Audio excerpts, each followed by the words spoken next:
আপনার stop loss ঠিক ছিল, অ্যানালাইসিসও ঠিক ছিল, তবু বারবার স্টপ লস হিট হয়ে যায় আর তারপরেই প্রাইস আপনার আসল টার্গেটের দিকে ফিরে যায়। এটা কাকতালীয় না, বেশিরভাগ ট্রেডার তাদের স্টপ লস ঠিক সেই জায়গায় বসায় যেখানে স্মার্ট মানি তাদের লিকুইডিটি খোঁজে। এখন আমি চারটা টেকনিক দেখাবো যেগুলো চার্টে ফলো করলে আর সহজে আপনার স্টপ লস আর শিকার হবে না। Number 1, equal highs equal lows. চার্টের দিকে লক্ষ্য করেন, একই লেভেলে একাধিক হাই তৈরি হয়েছে।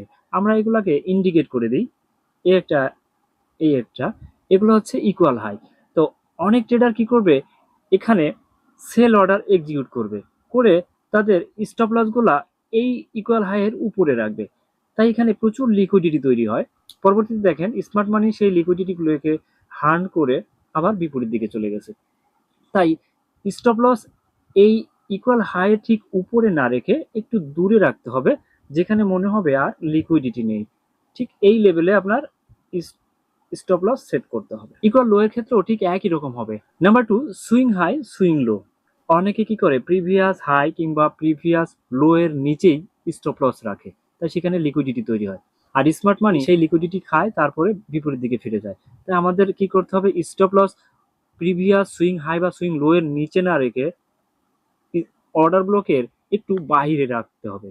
ঠিক এই বরাবর স্টপ লস রাখতে হবে। এটা গেল সুইং লো এর ক্ষেত্রে। সুইং হাই এর ক্ষেত্রেও ঠিক একই রকম। নাম্বার 3, রাউন্ডিং নাম্বার, যেমন 50, 100, 200, এগুলো হচ্ছে সাইকোলজিক্যাল লেভেল। এই লেভেলে প্রচুর অর্ডার জমা থাকে, অর্থাৎ প্রচুর লিকুইডিটি জমা হয়।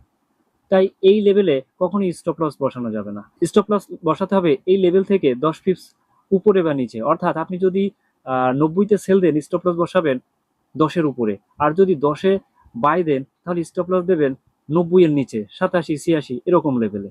নাম্বার 4, ভোলাটিলিটি অনুযায়ী স্টপ লস বসাতে হবে। অনেকে কি করে, প্রতিটা ট্রেডে ফিক্সড করে রাখে, যেমন আমি 20 পিপস লস করব প্রতি ট্রেডে। এটা করা যাবে না। আপনাকে প্রতিটা ট্রেডে ভোলাটিলিটি অনুযায়ী স্টপ লস সেট করতে হবে। এই ভোলাটিলিটি সেট করার জন্য আপনারা একটা ইন্ডিকেটর ব্যবহার করতে পারেন, যেটা হচ্ছে এটিআর, অর্থাৎ এভারেজ ট্রু রেঞ্জ। যে এখানে 9.14, অর্থাৎ আমার এই 15 মিনিটের চার্টে ভোলাটিলিটি হচ্ছে প্রায় 10 পিপস।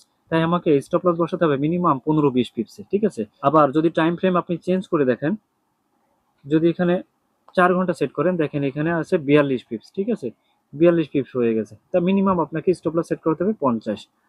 এই 4টা টেকনিক যদি আপনারা ফলো করেন, তাহলে আশা করি আপনাদের স্টপ লস আর সহজে হিট হবে না। কমেন্টে লিখুন অর্ডার ব্লক, তাহলে পরের পোস্টে চার্টে কিভাবে অর্ডার ব্লক শনাক্ত করা যায় সেটা দেখাবো।